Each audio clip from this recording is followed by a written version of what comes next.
Right, Johannes, obviously a couple of weeks off. We start with how you've spent that. Good to see you. Yeah, and you, That's mate? normally how we start. Yeah, sorry, so Paddy's much more polite than me. No worries. Yeah, my bad. Good to see you, Johannes. Obviously, it's been a couple of weeks since we last spoke to you. How have you spent the international break? Like we normally do. So, first of all, we analyze the games. We see where we can improve.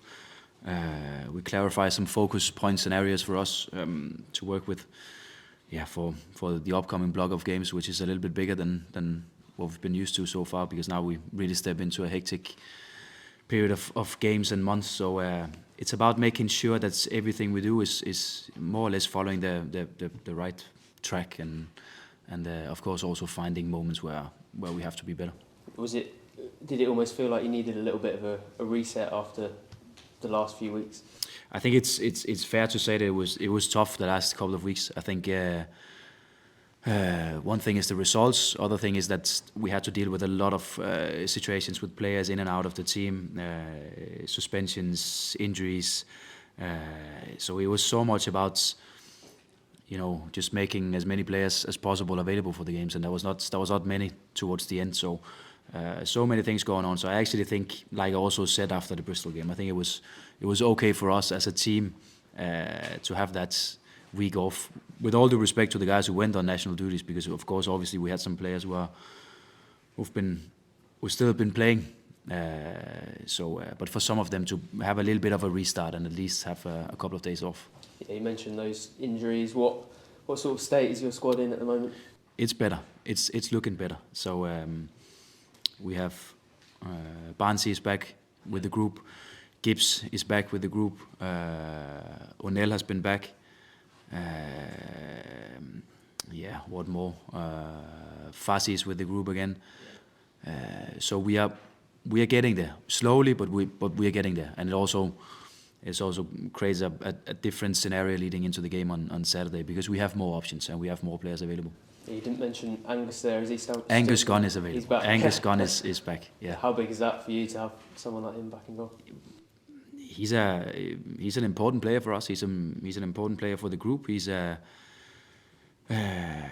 think obviously before the injury he was performing on a high level. He just came from that very, very good performance in Derby. Played the home game, or at least a first half of it against Hull. But we're performing good. So it was not good for anyone to have that injury. So it's good to have him back. Yeah. What about Marcelino Nunez? Is it looking like it might be a little bit too early for him? Yeah, it is. I think what we do is that we integrate him slowly with the group. Maybe just a little bit tomorrow. Let him have a day off in the weekend. Maybe have him in on Sunday, and then nice and easy integrate him on Monday next week. So I think realistically we can start talking about game minutes for him Saturday next week. Yeah, I think Shane Duffy and Callum Doyle both pulled out of their international squads as well. Yeah. Will they be available this weekend, or is there still? I hope so. We assess them tomorrow. I hope so. I think for both of them it's been a matter of playing many minutes and maybe also, to be fair to them, too many, because obviously we didn't have the possibilities to rest them like we wanted to, and Shane was playing with some calf issues in the last one against Bristol, and the same with Callum, had some issues and played through it because he had to. So it was good for them not to go, and I think we assess them tomorrow. Hopefully they can be available. And on Game Forsyth, is that still looking like the same sort of time frame? Yeah. So here we're still talking about, I think, a couple of weeks before we can start to integrate them in training in. Yeah, last one on injuries, I promise. But everyone else has come back. Who was that? It feels like we've mentioned every one of them. But everyone else has come back from international duty with no other issues or anything? No. Nice one. You mentioned Ashley Barnes is back, and I wanted to ask you a little bit about him. Obviously, you don't really play with that much of a recognised number 10, which I think is where he probably spent most of last season. Where do you see him in your sort of system? I see him for us as a 9. I think we can easily find a role for him where he can drop and link the game and find that space in between the back line and the midfield line to operate in. That will be fine. But we need him in the box for us. But I think what we've seen so far, also because it is a player I've never trained him before.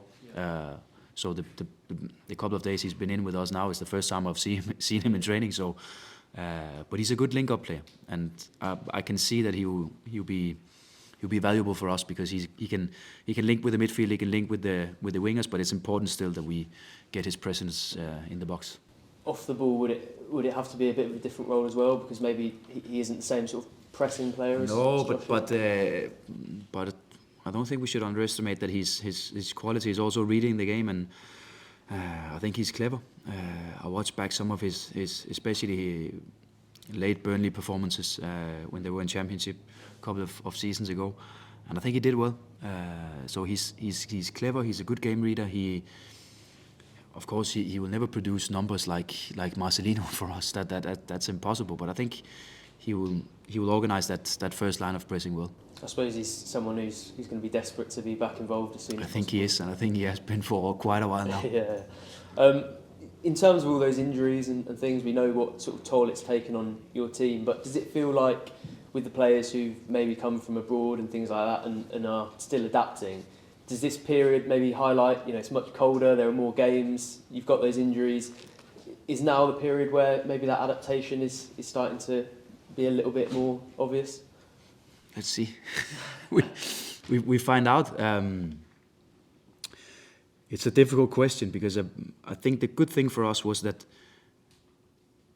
and it's not only because of injuries. Let me also just underline that. There's many aspects to it, but I think what we saw just before we started to have a lot of injuries was some high quality in the games, and I think that's been important for the group also, knowing that still, even though it was difficult the last 3-4 games for us.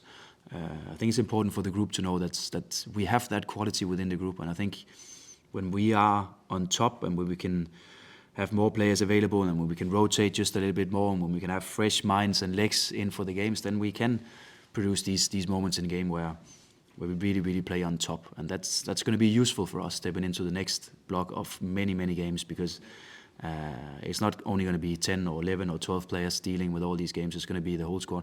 Yeah, we spoke to Mark Atanasio last week and he spoke a lot about the sort of transfer budget, so I'm going to bring that up, I'm afraid, but he spoke about the fact that there will be money to spend and maybe that a couple of targets have been identified by Ben Napper. I assume you've been part of those conversations as well? Yeah, it's ongoing for us. Important thing is that we stick to the strategy. I think especially when there's a little bit of a storm, I don't think even this was a storm. I think it was just a little bit of wind. And I think when that's the case, that's even more important you stick to the strategy and don't take any short-term decisions. I think what we can expect also when we step into the open window here in January is that if we have to do any transfers in, it's going to be transfers that again relates to the strategy and makes sense for us also on a long-term basis, because we are about to change something here, and it will take time.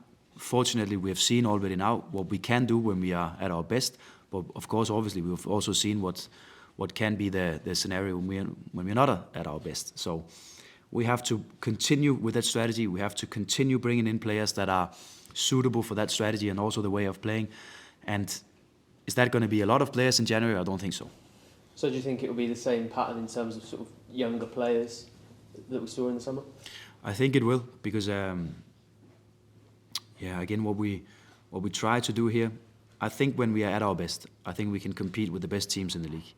But we can also see where the difference is and what we need to be able to get up there. And I think the only way for us to be able to get up there is to continue what we have started here. And that is to bring in young and fresh players with a big potential, a great future ahead of them, suited for the way that we want to play. So change that a little bit from window to window to window. So when we step into second season or third season, we are there and we can compete with the style of play and with the strategy and what we have been doing for the previous years. Yeah, I also wanted to ask you about Ono Hernandez. You mentioned that he's back fit now. Obviously played a couple of games for Cuba as well. He did quite well when you started him up front earlier in the season, and given you've got some issues in that area, are you considering him as an option? Yeah, he is. Yeah. He is an option. I think first of all, it's good he got some minutes with the Cuban international team. Not ideal for us that he played so many minutes, but unfortunately we cannot control that, and that's how it is. But he seems okay, and he's available for us. So I think what he gives us is the strength up front, where he can sometimes create a little bit out of nothing. And that's also in the matches something that we need once in a while, and it can be from the 9 position where he did well in the 2 cup games where he played that position, and of course also on the side. Do you think he's someone who gives you a bit more of that maybe pace in behind and that strength that Josh brings that maybe you haven't got? Yeah, but he's unpredictable in so many ways. So he can cause some chaos, and that's. Sometimes it can be okay if that's what you need in games. But also, I think also what we have seen so far from him in this season, that every time we put him on, then something happens. We create chances and we score goals. And yeah, obviously the last couple of games we played, it's goals we need. Yeah, someone you've also started up front is Emiliano Marcondes, who obviously you'd worked with before and trusted. And I remember when he came in, you said that you wanted someone who was ready to go, and it felt like that might be tough given how long it had been since he had last played. But are you surprised, or was that what you were expecting in terms of the minutes he's been able to play? No. I didn't expect that, and it goes for so many other of the players. It goes for him. It goes for Jakob Lungi, who played 75 minutes in his first game, coming back after 8 or 9 weeks of injury. It's never ideal, but we had to do it. The same with Oscar Svarta, where we agreed on when we signed him this summer that this first season will be a season for him to adapt to the league, learn the system, the physicality, the intensity in the league, and then in the second season, hopefully be a regular starter for us. But the fact is that he's been starting a lot for us so far. So some of these guys has really pushed it to the limit, and maybe also a little bit more. Emiliano is one of them. So fortunately, no injuries, and all of them available. And that's good, because the experience that they have got now from playing a lot is useful. Is Marcondes someone who you feel can almost represent your ideas on the pitch, having played under you before? Yeah, he is, and what he also brings to the team is that intensity in the game, and that willingness to do whatever it takes to win. I think he's always involved in a lot of situations in the game. He's sometimes a guy that is difficult for us coaches to take it easy just once in a while, also in training. But it affects the rest of the group and affects the team. But like the others, of course, we need a little bit of we need a good performance, and we need a good result, and we need to something to lift the group again. And I think he's been trying a lot, but it's something for all of us. Yeah, you also mentioned Callum Doyle earlier. I think it's probably fair to say that he hasn't been hitting the same sort of heights that he was at the start of the season, but you also mentioned that sort of small injury he's been carrying. Do you mainly put it down to that? Yeah, it's the same with you. So whenever you have a week off and you come and ask me questions, the questions are always better. But if you have to continuously ask them and make them up, day after day after day, without any rest, the level of the questions also drops a little bit. So that's how it is. It's natural in this world, and for Callum as well, we could see towards the end he was struggling, and he was tired and also mentally tired, which is fair play, and that's also why I said after the Bristol game that credit to all the players. It's been a tough moment for them, a tough period in the season. That's how it is. We deal with it. We make sure that we come back stronger now. So is that another thing you feel you can almost get a little boost out of in these next few games? Obviously, people will be looking at the players who are coming back. Yeah. But do you think you can also get a bit more out of players who have been playing but maybe haven't been able to show their best because of the situation?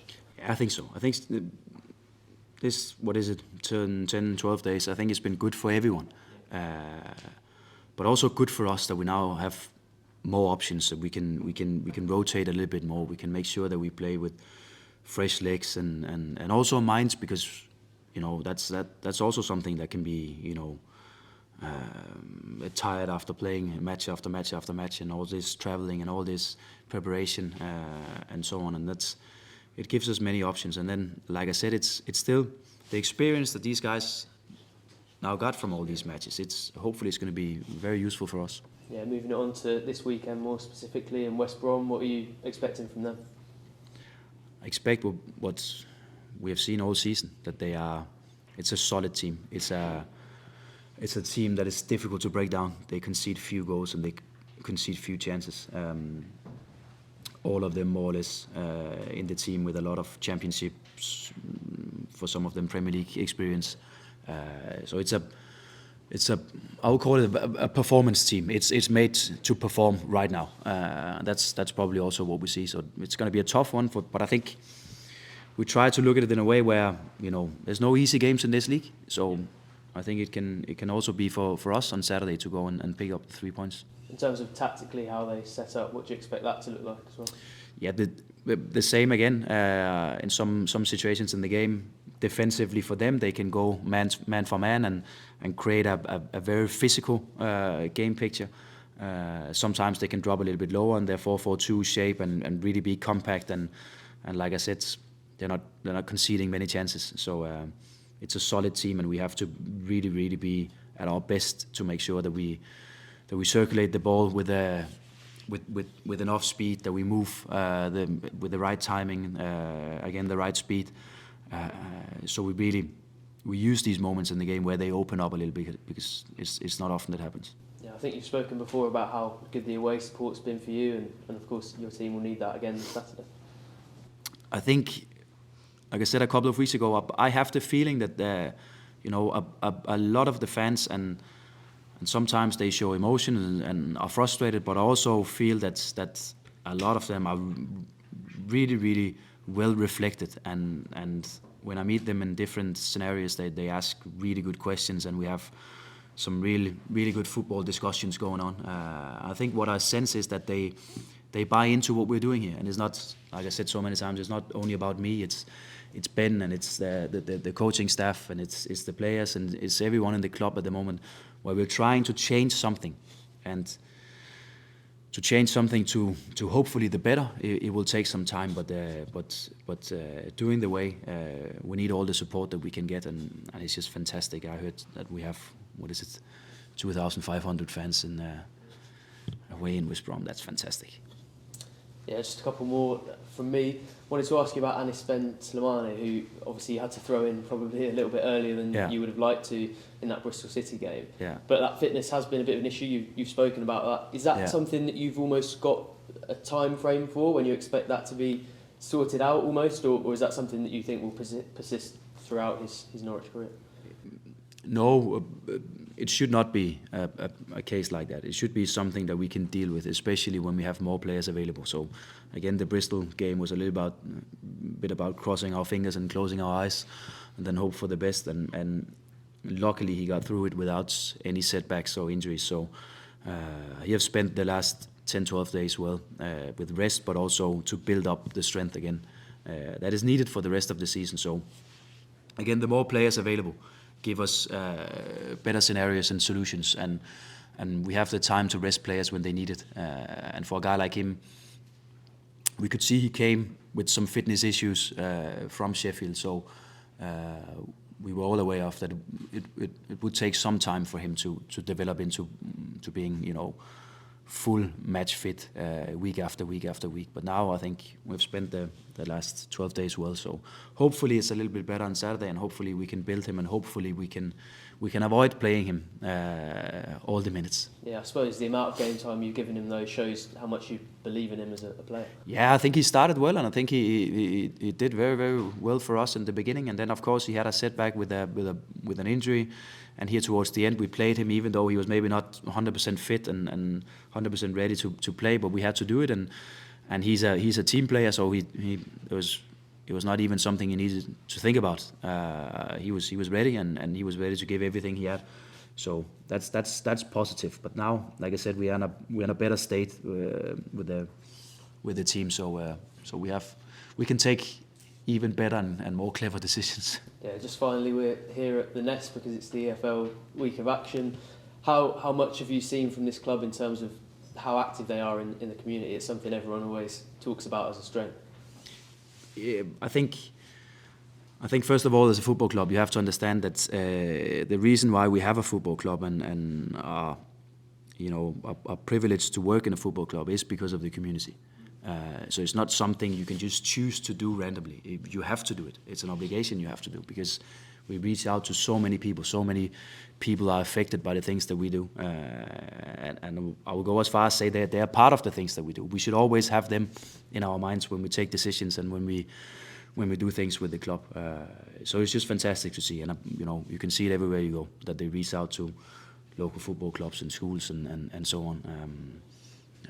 My daughter started playing football in Norwich, so there's so many great things going on. So it's a fantastic part of a club. It's not something that is just a little bit hidden or something. So it's great to see. Thanks, Johannes. Right, thanks, Sam.